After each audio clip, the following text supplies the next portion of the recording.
How's it going, guys? Back with another quick new comic book day haul. Let me get right into it. I picked up Ragnarok number 12 by Mr. Walter Simonson. And I don't know how close he is to ending this story, but it seems that Thor is getting closer to taking his revenge. I got Copperhead number 12 as well. I haven't read 11. I don't know how the new story is progressing. Of course, it's by J. Faber, and the artist now is Moss. I do miss Godlowski on the art. He is still doing the covers. But Moss seems to have a close style to Godlowski on the book now.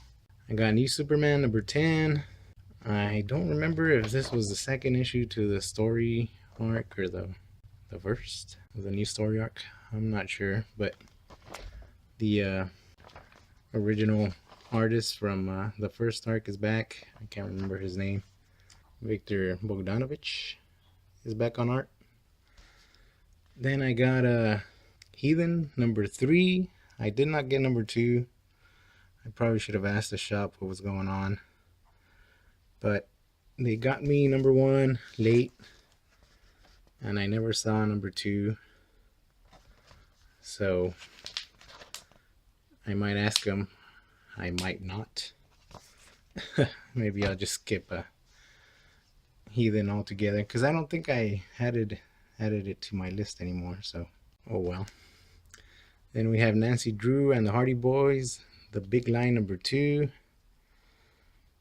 by Anthony Del Cole, with some interesting art by Peter Deladaire. I still haven't read number 1, but I wanted to go ahead and pick up number 2. Same thing with Vampirella number 2.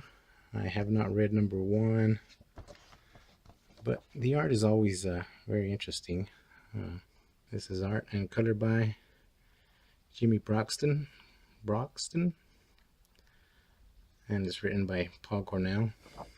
So I finally got Colossal number 1. This is another Volt Comics title, which of course was late for some reason, or I don't know if my shop is just getting them late and something is going on with the Volt titles. This is written by Ricardo Mo,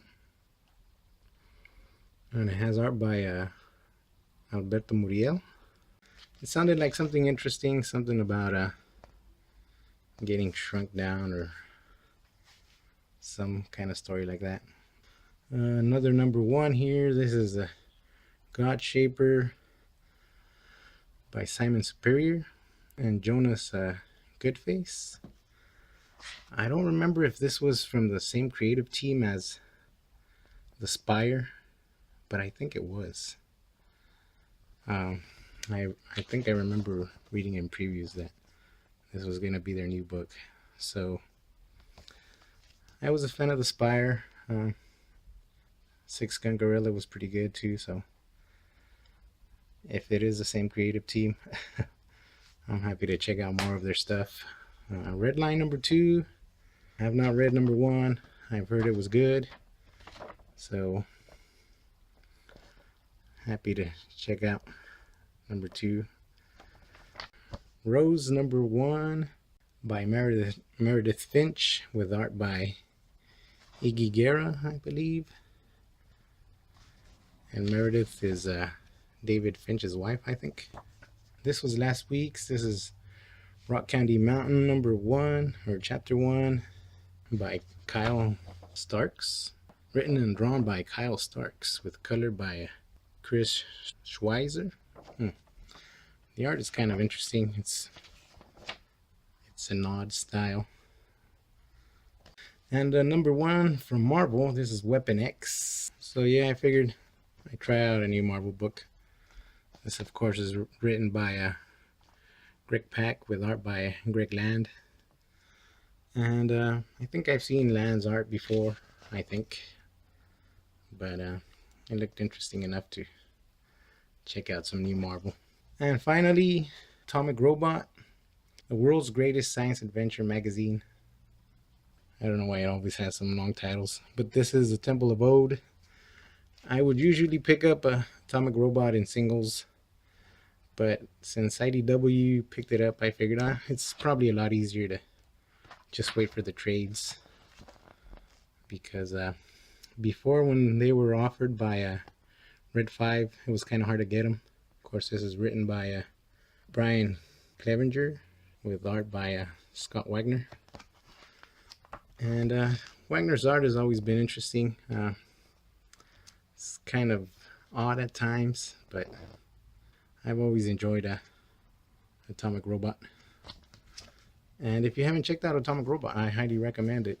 I think IDW is reoffering a lot of the trades and omnibuses, so it's much easier to find. But yeah, that was my haul for second week of April. Thank you very much for watching.